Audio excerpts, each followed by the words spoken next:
That we welcome in the legend, the Hall of Famer, Steve Flink with Chanda Rubin as well. And Steve, you take a look at that, what the Williams sisters have done as a doubles pair. We know Serena and Venus, singles alone, they'd be in the Hall of Fame. But you add the doubles, 14-0 in Grand Slam finals, third most overall behind Pam and Martina Shriver-Navratilova.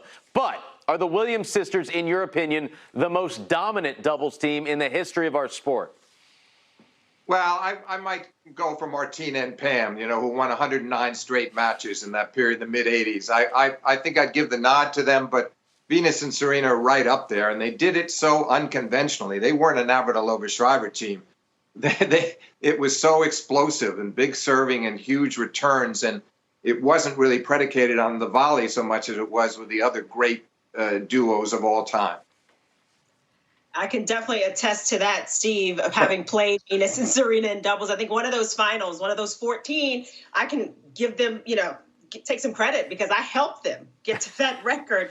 I think it was the U.S. Open where they beat myself and Sandrine Testude. But you mentioned how, they were just an explosive team, how different they played. I mean, that was one of the difficult parts about playing against them. They weren't the technical sort of volleyers at the net in right position at the right time. Sometimes they would cross unexpectedly. They would take swinging volleys coming right at you. And it was just difficult to kind of get into a rhythm against them. I'm curious. I bet it was. And you're talking... Sorry, Chanda, you're talking about the swing volleys. That's what made it so different, right? I mean, this was not Pam Shriver crossing with Martina to put away a conventional forehand volley. They took almost all of their volleys were drive volleys, Serena and Venus. Yeah, I mean, they really changed the way that doubles was played because they played their singles game, which was incredible, on a doubles court. And like we said, 14 of those majors, 14-0, Steve. When you think about them as a pair, back in 2002, it started at Roland Garros, where they would play in 4 straight major finals against one another. What do you remember about that time?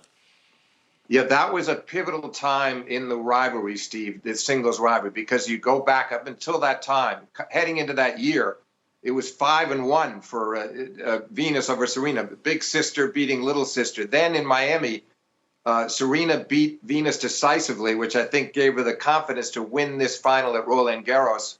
No, wait a minute. Let me be clear. You're talking which years now? 2002. Yeah, so that exactly. So the point being that in the spring of '02, Miami, it was all Serena. That was a turning point in the rivalry. And then this one at Roland Garros was 5-3. And then you're right, 4 finals in a row, all of them won by Serena. Then they missed out on Roland Garros the next year and came back and played in the Wimbledon final, Serena winning again. So that was a very tough stretch for Venus against Serena. Serena was coming into her own comprehensively. At that time, it was one of the most dominant phases of her career.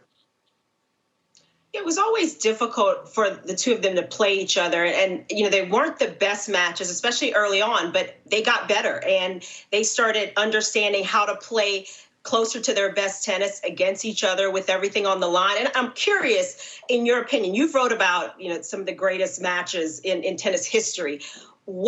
Which of those matches between them do you think would have been one or two of the best ones? And what kind of makes for a great match? Oh, that's a great question. I think you need to have the two players, Chanda, near the top of their games. Both players pretty near peak efficiency, and you want it to be close. So the one that I would cite in the period that we're talking about was the last of the 4 in the Australian final. It was a really tight 3-setter. Venus played beautifully in that match. They both were pretty close to the top of their games, both served well. It really came down to a couple of crucial points in the third set before Serena could prevail in that contest. But you're right, they didn't have that many like them. They had one great one at the U.S. Open in '08, a couple of tie breaks, and they didn't tend to always play their best against each other, but they did get accustomed to playing against each other. That's where I totally agree with you. They started to understand at a certain point that this was going to happen and they were going to have to deal with it. And the emotions came out of it. And then it was just all about the tennis. So I think the level of play did tend to go. They got to a slightly higher level against each other in some of their matches down the road from the period we're talking about now. Yeah, met in 9 Slam singles finals. Steve, one day they will join you in Newport, Rhode Island, the International Tennis Hall of Fame. What's that you got over the shoulder there? Well, that actually, it's funny. That was, they were nice enough to give me that for the Hall of Fame. That was part of the exhibit when I went in 2017, and I asked if I could have it. They were nice enough to ship it to me, and so obviously it's a proud honor for me. But I couldn't agree more with you. I can't wait for the days when Venus and Serena do go in. Maybe they'll even go in together. We have no way of knowing that at this point, but inevitably they will take their place at the shrine in Newport. No doubt about it. All right, Steve, stay safe, stay healthy, and we look forward to seeing you again here on Tennis Channel Live. Much more when we come back.